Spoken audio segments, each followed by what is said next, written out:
Alright, here's a quick album review for Blink-182's California. This album is actually not out yet. I am a bad little boy. I downloaded it illegally online, the leak.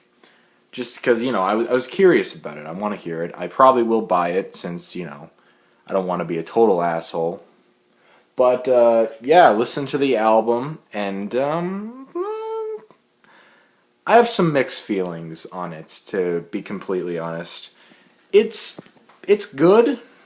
I expected more from it, honestly. I was really excited when Matt Skiba replaced Tom in Blink-182 because for a long time Tom was what wasn't working in that equation. I mean, you got to give him his props. He is one of the main reasons Blink was so successful and why those old albums are so much fun and great.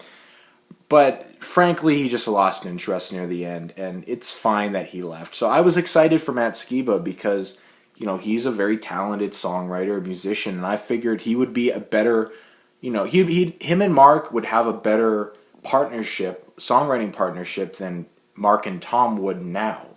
So I thought it seemed perfect, and I loved Bored to Death, and I loved Rabbit Hole, and it was shaping up to be a really great record. I listened to the album, and yeah, I'm a little bit disappointed. I don't want to sound like like this is a total piece of shit album. It's definitely not. It's fine. It's got some good songs on there, and I feel like over time I might appreciate it more. I don't like reviewing music as soon as I've heard it because I think it's unfair because music is something that kind of needs to grow on you. I've only listened to this album once, so this is like a first impressions. It didn't blow me away. I wasn't, soul crushed, like, oh my god, I hate, fuck Blink-182. It wasn't like that. I had fun with it. It was nice to hear. I mean, we weren't going to get any Blink music anytime soon with Tom in the band, so, it was nice to finally get something with the name Blink-182 on it. And like I said, I can accept the band without Tom. As long as Mark and Travis are still there, it's Blink enough. It's at least an incarnation of Blink.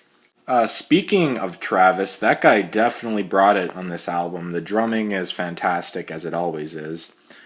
My main problem with it is it's just kind of painfully mediocre. Like, it never really rises above mediocrity for me. There's some standout songs, like Cynical, the opener.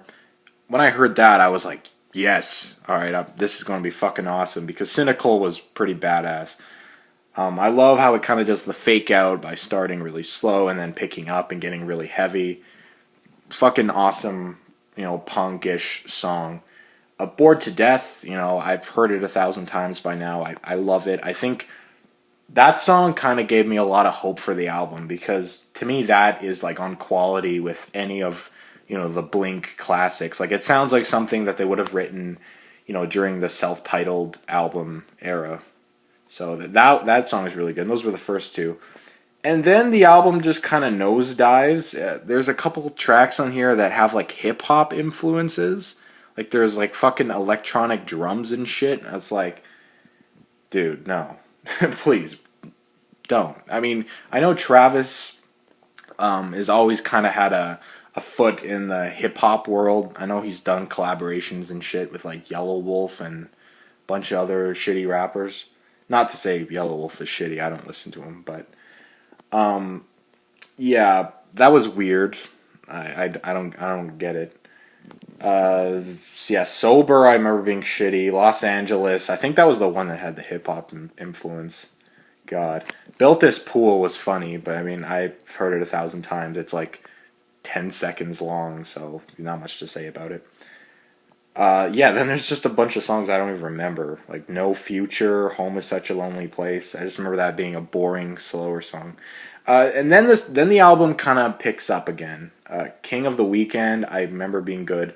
Teenage Satellites was good. Left Alone was good, I think. Rabbit Hole, like I said, was good. San Diego, I fucking loved.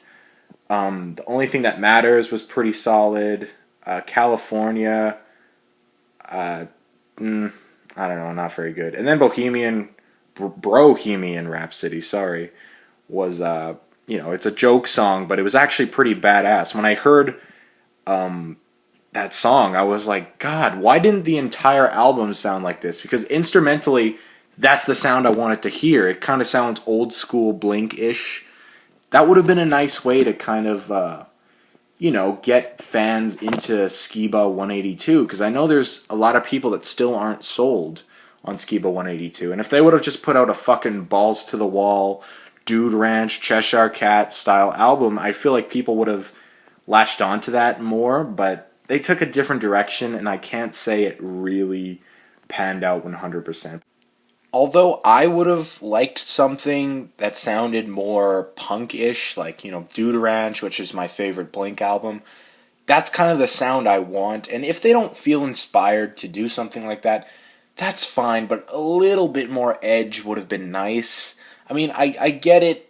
I get you're a pop-punk band, but I've always liked the Blink stuff that it kind of leans a little bit more punk than pop.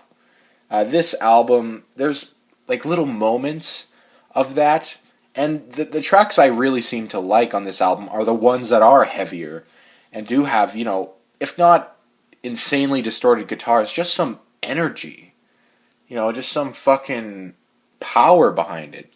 Most of this is just all these weird sounds in the background, all this electronic drum bullshit. I think this album, unfortunately, got fucked in production quite a bit.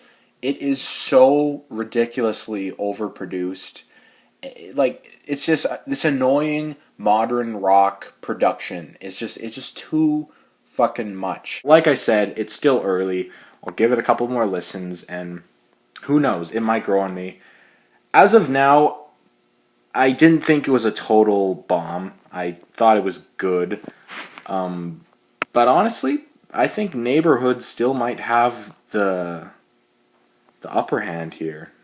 Sadly, because Neighborhoods wasn't great, but I think I might be beating this one out. So, yeah, okay album. I enjoyed it. I'd say give it a listen. If you're a Blink fan, definitely worth hearing. It's a decent pop rock album, but a little bit disappointing, I'll say, given the context. I feel like it should have been better than it was. Such a big lineup change. You kind of need like an album that kicks. You want to pull off the Back in Black. The comeback album that's just badass and introduces a new era of the band. I can't say this is that album, but it was nice to hear anyway.